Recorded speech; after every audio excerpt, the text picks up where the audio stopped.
Hello and welcome to today's Facebook Live. Thank you very much for joining us.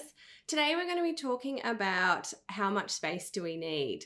And when we're talking about that, it's how much space do we need for our new workplace office. So if we're looking at relocating our premises because our lease term's expiring, or perhaps our business is growing, or perhaps we're actually contracting, we need to be reconsidering how much space it is that we should be actually going to market for before we commit to that lease. So when we go out to that, we want to be looking at what some of those factors are going to be. And what I tend to see are a couple of common mistakes which I want to run through so that you can understand some of the complexities that go into determining how much space you're actually going to need for your new workplace environment. So the first one is actually looking at your growth. So historically, over the last few years, you'll have an understanding about how much your business is growing, or perhaps your business is actually contracting. Maybe your model in terms of how you structure your business has changed, which means you have a lower headcount that you need to accommodate. So there's a few things that may have changed within your business over the past few years, and it's about understanding that.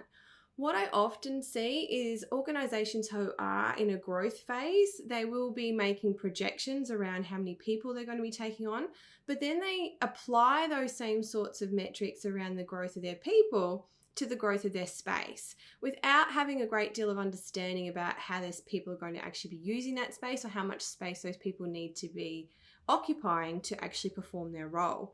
So if you've got an organization that might be growing at 5% per year and they're signing up for a 5-year lease term, they might go, oh, well, we probably need about another 100 square meters because that's about how many seats or how much area people are taking up. That isn't always going to be the correct approach in terms of getting an accurate number. So it's just about understanding and having another look at that. The other thing that they tend to do is they might not actually take enough space as a result. So you could feel that your space is currently quite inefficient, and so that to accommodate the same amount of people but in a different shaped floor, you could potentially shave off 100, 200 square meters, just in round numbers. But what you might actually find is that when you dig into your business and then you've committed to this lease and you're actually starting to plan out your new workplace environment, is that you may not have actually leased enough space, because what you actually need to put in that new space is more meeting spaces or more collaboration spaces, because your people are actually working very differently to how they did 2, 3, 5 years ago when you first fitted out your original office space. So there's some of the things that I start to see around growth.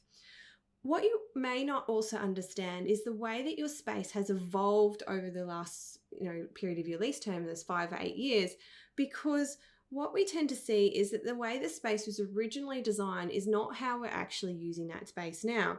And we want to understand then what the impact of that is on your business. For example, your meeting rooms may have been converted into offices. Offices may have been converted into storage rooms. Quiet spaces may have been taken over by people needing offices. So you'll find that your spaces will have transitioned. The requirement and the way that those spaces are being used will have morphed.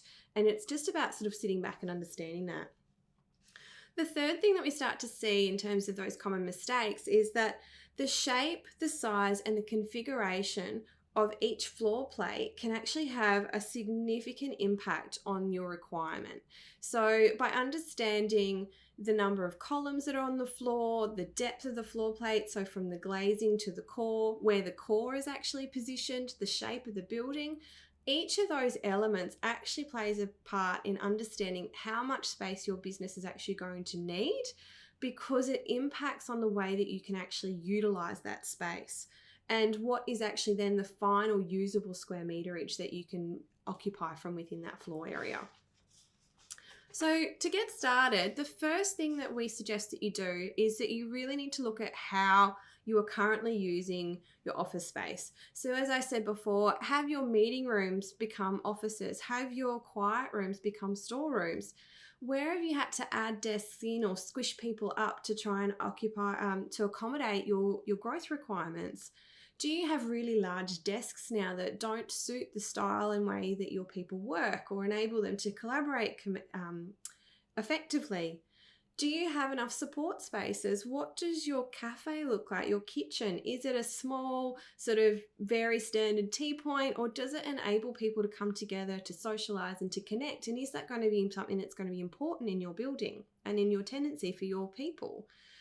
How many print areas do you have? And traditionally, we've had multiple print areas across the floor, but as we're starting to transition to becoming a more paperless organizations, as we move forward and adopt more technology, do we consolidate that down? Does that then free up some more space? So it's about understanding how you are actually using your current space just by observing what's happening there and how you could potentially use it better.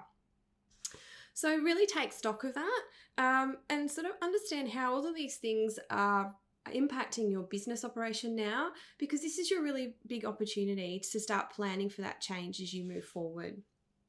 The second thing that we want you to do is have a look at how your people are actually working. Are they individual workers and they all need their own workstation, or do they need their own office? So what are the actual individual requirements of your people? Are they very individualized workers, or are they quite collaborative? And do they need places to be able to come together, to connect, to brainstorm, to innovate? Do those spaces need to be large standing up tables? Are they in offices? Are they in meeting rooms? Are they open out in the area of, general work area? Where are they, and how do you want to encourage your people to come together, to connect and to collaborate? Maybe it's a blend of both, and we need to look at that. And that sometimes happens when we're looking at organizations who feel that their current floor plate is inefficient. They may have very large desks, but what's happening is that they don't have a lot of those third spaces to enable people to come together and to connect and to collaborate. So by the time that we start to transition people out of those larger workstations into something more right-sized, and we add these collaboration spaces, they may find that the actual footprint that they're needing to accommodate with all their people onto is still very similar in size to what they have left. However, they may have already made the decision and committed to a lease that doesn't then accommodate that. So then they get stuck in this position where everything gets a bit tight and squishy, and that's from day one, and you've still got 5 to 8 years to run on your lease term after that. So these sorts of conversations are really important to happen very early on. You've also got this new concept now of where everyone's still kind of working from home a little bit, working in the office a little bit. What does that new normal look like in your business? How many people are actually going to be going into the office and working in your office 5 days a week? And in a lot of the clients that I've been speaking to, that isn't going to be a reality for a lot of them. A lot of them are still looking at potentially working from home 2-3 days a week. So this is a conversation that you need to have with your management teams, within your organizations, and then again with your people to actually understand what does their new working week look like and how are they going to accommodate that within their footprints going forward. So these are some of the considerations. Now, if you've got people who are not in the office 5 days a week, it's going to be very difficult from a financial perspective to enable them to have their own permanent desk Monday to Friday, particularly if some of them are only in there 2 days a week. So now, this is a decision that your organization needs to make, and it's a conversation that needs to happen within your organization. But that's going to have a very, very significant impact on how much space you need because of the requirements that you're going to need to occupy within that space. If you don't have everyone having their own desks, but they're coming in and utilizing spaces, we're going to need other spaces that they can occupy and they can work in. So it's really thinking through some of that, and that's going to add a bit of complexity to how we manage this going forward. So, our workplaces are going to change quite significantly, and this is an opportunity to start thinking about that and planning for that future. So once you have all of your spaces together, you're kind of looking at that. So thirdly, I want you to then think about how you're interacting with your clients. Now, that may have changed over the last few months particularly, but prior to that, has that changed in the past as well? Do you still have clients coming into your offices? How are you interacting with them? Or are you doing that more virtually? What kind of requirement are you going to need from either a meeting room perspective, reception and waiting areas, or video conferencing facilities, or abilities to have those sorts of online interactions virtually? So those sorts are going to change as well. Do you need those big boardrooms anymore? Do you need all of those meeting rooms? Maybe yes you do, but maybe you don't. Another thing is a lot of organizations still potentially have training rooms. Do you need that training room facility? Because it is taking up quite a large piece of real estate. When we started working with Mapian, they had a training room that was probably only used a couple of days a week. And part of our engagement was to really understand what the cost of that training room was to their business and how efficient it was for their operation. So what we did was we look at a retrospective 12 months booking of that training room. We extrapolated that out to had they gone and rented a training facility in a co-working space or a serviced office arrangement. We then looked at what that space would cost them to lease, to construct, to service and maintain from an ongoing operations perspective. And we did a cost benefit analysis. And what they discovered was that it was actually going to be far more cost effective for them to actually go and rent a training facility in a commercial business environment that serviced these requirements than it was going to be for them to construct their own. So it's about understanding the numbers and what the value of that is going to be to your business and what that potential cost could be and how that could be better utilized. What we actually ended up with Mapian is we came up with a bit of a hybrid. We actually created a very multi-purpose, multifunctional boardroom cafe arrangement so that they could actually reconfigure those spaces to create a more casual style of training facility. So for those less formal arrangements, they could do those training sessions in-house on premises, but if they needed a much more formal setting, they could go and hire out externally. So it's understanding what your business needs and then looking at what that cost benefit impact is going to be. So then once you've gone all of this and you've thought about all of these things, you've kind of looked at how your business is operating, you've projected out how people are working, what you're going to need into the future, you then need to sit down and make a list. So your list needs to take into consideration all the different spaces that you're going to require in your business. And that's going from everything from a reception space and a waiting area. And think about how many people. Do you need a receptionist? Should it just be a concierge space? How many waiting chairs do you want to have?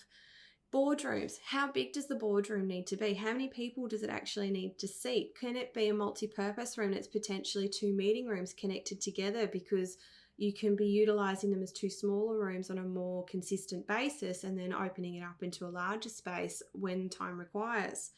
Do you need meeting rooms and how many and of what size? Are they front of house so that they're exclusively for client access, or are they back of house so that you can bring your clients into your business and share that space so that they're not sitting there redundant for a large portion of time?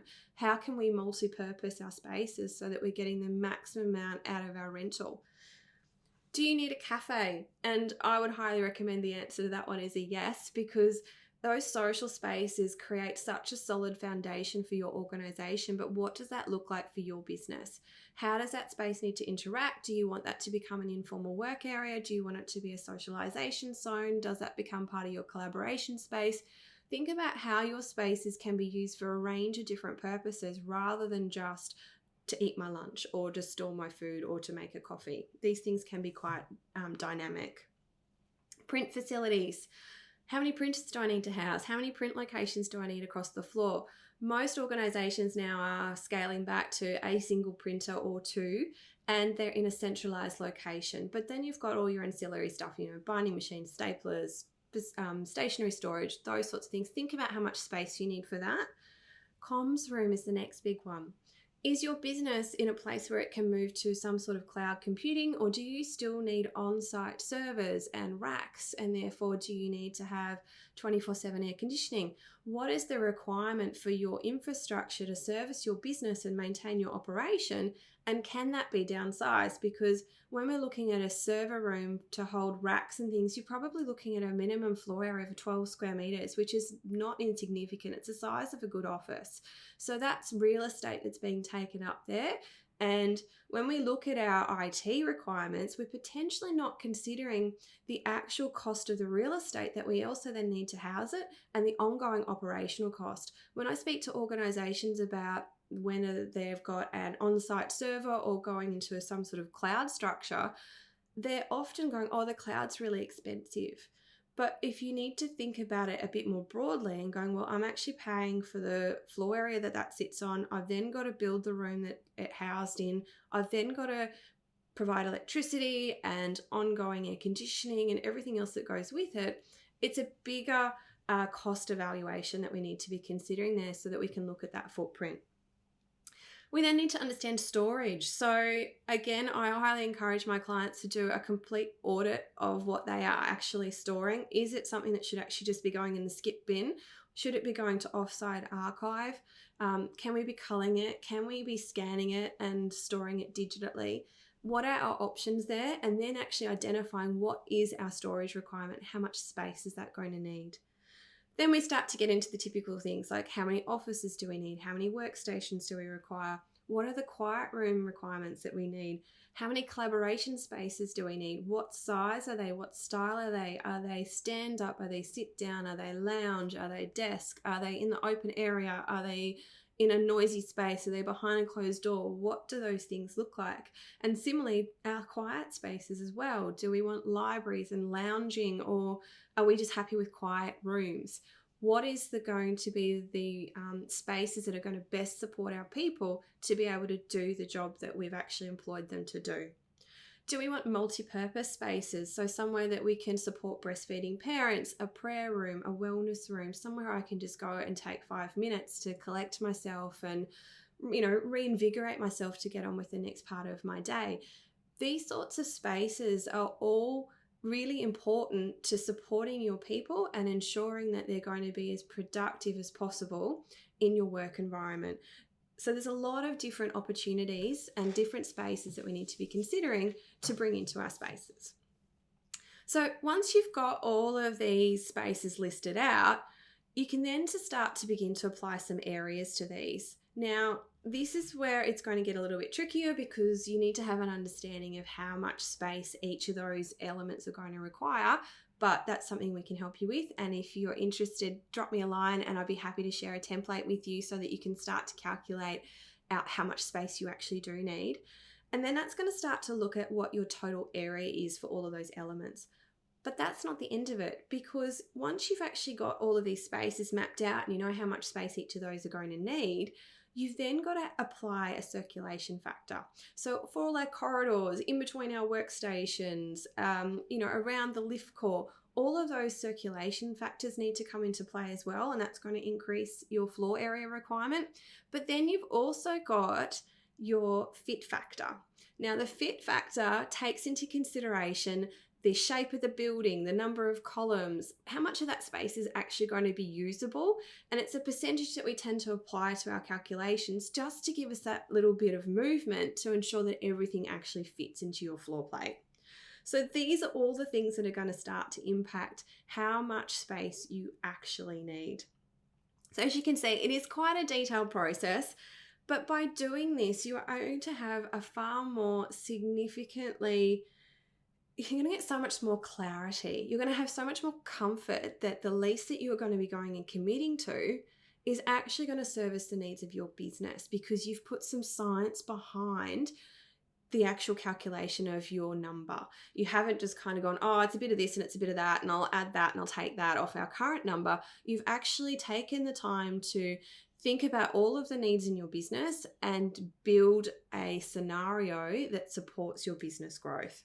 So as I said, if you need more help in working this out, drop me a line at melissa@comuniti.com.au and I'd be happy to share my template with you and talk you through how to actually go about creating your area and actually understanding that, so that when you're going out to the market, you're getting a much more accurate representation of your business and you are making a much more confident and accurate decision for your business going forward. So if you're interested in learning anything more around area and how these have actually been applied to different businesses, jump onto my new podcast. We're up to episode 4 now. It's called Work Life by Design. You'll find that on iTunes. If not, jump onto my website, which is melissamarsden.com.au, and under podcasts, you'll be able to find it there, and it'll take you all the different platforms that you can listen to that on. But one of the great episodes that are in there is with Mapian, and you can hear how we applied their values from their business to their actual design of their footprint, and how we actually looked at how much space they needed and the impact that that has had on their business. So this can be quite a significant return on your investment going forward. If anyone's got any questions this morning, I'd be happy to answer them. Just drop me a comment there at the moment, and I'll talk you through any other little questions or factors that consider into how much space you're actually going to need. If no one's got any questions, thank you very much for joining us today, and I look forward to chatting with you again next week. If you do have questions and we've missed out the opportunity this morning, please jump into the Facebook group. It's called Community Dialogue for those guys on Instagram. For those guys that are watching this in Facebook group now, drop us a line. I'd love to have a conversation and share your thoughts. Thanks very much, guys. I'll see you next week. Bye.